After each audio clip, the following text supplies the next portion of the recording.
12ই ফেব্রুয়ারি 2026।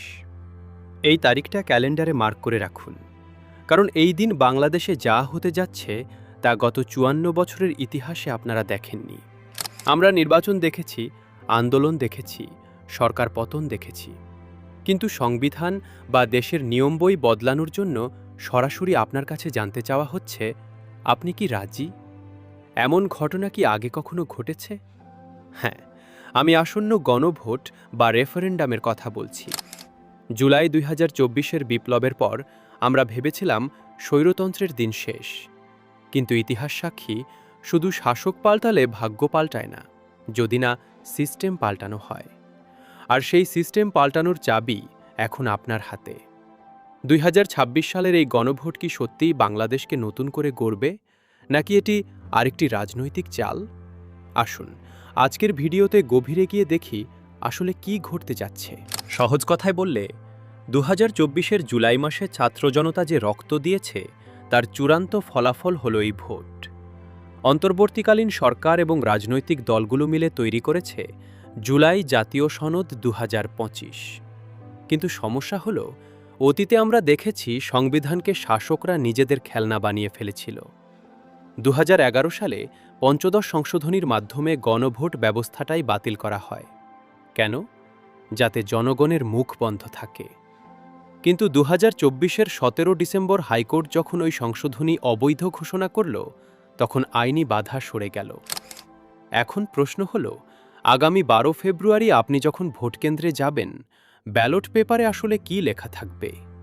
সেখানে লেখা থাকবে একটিমাত্র প্রশ্ন: আপনি কি জুলাই জাতীয় সনদ, সংবিধান সংশোধন, বাস্তবায়ন আদেশ 2025 এবং তাতে উল্লিখিত সাংবিধানিক সংস্কার প্রস্তাবসমূহের প্রতি আপনার সম্মতি জ্ঞাপন করিতেছেন?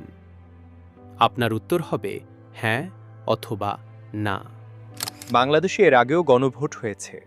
1977 সালে জিয়াউর রহমান, 1985 সালে এরশাদ, এরা নিজেদের ক্ষমতা বৈধ করতে গণভোট করেছিলেন।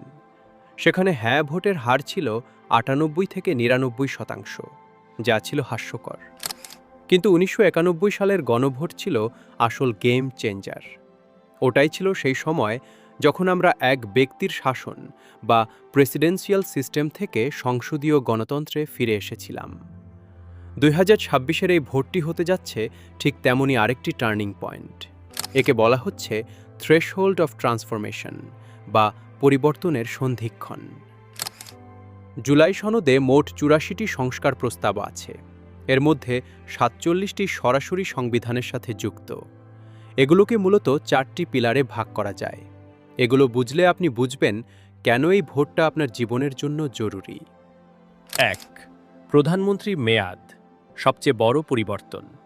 একজন ব্যক্তি তার জীবনে 2 মেয়াদের বেশি প্রধানমন্ত্রী হতে পারবেন না, অর্থাৎ টানা 10 বছরের বেশি ক্ষমতায় থাকার কোনো সুযোগ নেই। এর মানে হল, ভবিষ্যতে আমরা আর কোনো আজীবন প্রধানমন্ত্রী বা একনায়ক দেখব না। 2. দ্বিকক্ষ বিশিষ্ট সংসদ। আমাদের সংসদে 300 জন এমপি থাকেন, কিন্তু নতুন নিয়মে এর সাথে 100 সদস্যের একটি উচ্চ কক্ষ বা সিনেট যোগ হবে। এর সুবিধা কি? ধরুন, কোনো রাজনৈতিক দল সারা দেশে 5% ভোট পেল, কিন্তু কোনো আসনে জিতল না। বর্তমান নিয়মে তাদের সংসদে কোনো দাম নেই, কিন্তু নতুন নিয়মে আনুপাতিক হারে তারা উচ্চকক্ষে 5টি আসন পাবে, অর্থাৎ আপনার দেওয়া প্রতিটি ভোটের মূল্য থাকবে।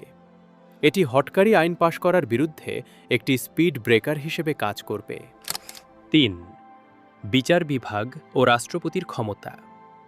আমরা দেখেছি কিভাবে রাজনৈতিক বিবেচনায় খুনিদের মাফ করে দেওয়া হয়। নতুন সংস্কার অনুযায়ী ভুক্তভোগী পরিবারের সম্মতি ছাড়া রাষ্ট্রপতি কাউকে ক্ষমা করতে পারবেন না। এছাড়া বিচারক নিয়োগে প্রধানমন্ত্রীর আর কোনো হাত থাকবে না। এটি হবে সম্পূর্ণ স্বাধীন কমিশনের মাধ্যমে। 4. ইন্টারনেট এখন মৌলিক অধিকার। জুলাই মাসে আমরা দেখেছি কিভাবে ইন্টারনেট বন্ধ করে দিয়ে ব্ল্যাকআউট তৈরি করা হয়েছিল।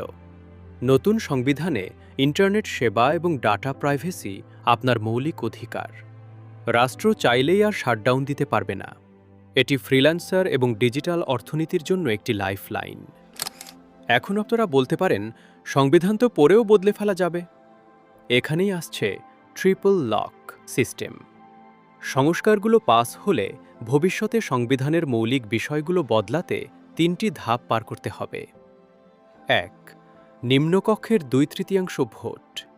2. উচ্চকক্ষের সাধারণ সংখ্যাগরিষ্ঠতা। 3. এবং বাধ্যতামূলকভাবে একটি গণভোট। অর্থাৎ ভবিষ্যতে কোনো সরকার চাইলেই রাতের আধারে সংবিধান কাটাছেঁড়া করতে পারবে না। আপনার অনুমতি লাগবেই। কিন্তু সব কি এত সহজ? অবশ্যই না। বিএনপি এবং জামায়াতে ইসলামীর মতো বড় দলগুলো এই সনদে সই করলেও কিছু বিষয়ে নোট অব ডিসেন্ট বা ভিন্নমত দিয়েছে। যেমন প্রধানমন্ত্রীর দ্বৈত পদ বা নির্দিষ্ট নিয়োগ কমিশন নিয়ে তাদের আপত্তি আছে। তাছাড়াও বাস্তবায়নের সময়সীমা নিয়ে একটা ধোঁয়াশা আছে। বলা হয়েছে সংসদ বসার 180 কার্যদিবসের মধ্যে এটি বাস্তবায়ন করতে হবে। এখন কার্যদিবস বলতে যদি শুধু সংসদের অধিবেশন দিন বোঝায়, তবে এই সংস্কার শেষ করতে 2 থেকে 3 বছরও লেগে যেতে পারে। যদিও অন্তর্বর্তী সরকার বলছে তারা 9 মাসের মধ্যে এটি শেষ করতে চায়। 12ই ফেব্রুয়ারির এই ভোট কোনো দলকে ক্ষমতায় আনার ভোট নয়। এটি একটি স্ট্রাকচারাল ইন্স্যুরেন্স বা কাঠামোগত বীমা। যদি না ভোট জয়ী হয়, তবে আমরা আবার সেই পুরনো ব্যবস্থায় ফিরে যাব, যেখানে এক ব্যক্তির হাতে সব ক্ষমতা কুক্ষিগত থাকে। আর যদি হ্যাঁ জয়ী হয়, তবে আমরা এমন একটি রাষ্ট্রকাঠামো পাব যেখানে জবাবদিহিতা থাকবে। প্রধান উপদেষ্টা ডক্টর ইউনূস একে বলছেন শোষণমুক্ত দেশ গড়ার দরজা। ইতিহাস সুযোগ তৈরি করে দেয়, কিন্তু সেই সুযোগ কাজে লাগানোর দায়িত্ব জনগণের। ভোট কেন্দ্রে যান। আপনার একটি হ্যাঁ ভোট হয়তো নিশ্চিত করবে আগামীর বাংলাদেশে আর কোনোদিন স্বৈরতন্ত্রের ছায়া পড়বে না। ভিডিওটি ইনফরমেটিভ মনে হলে শেয়ার করুন। দেখা হচ্ছে পরের ভিডিওতে। ধন্যবাদ।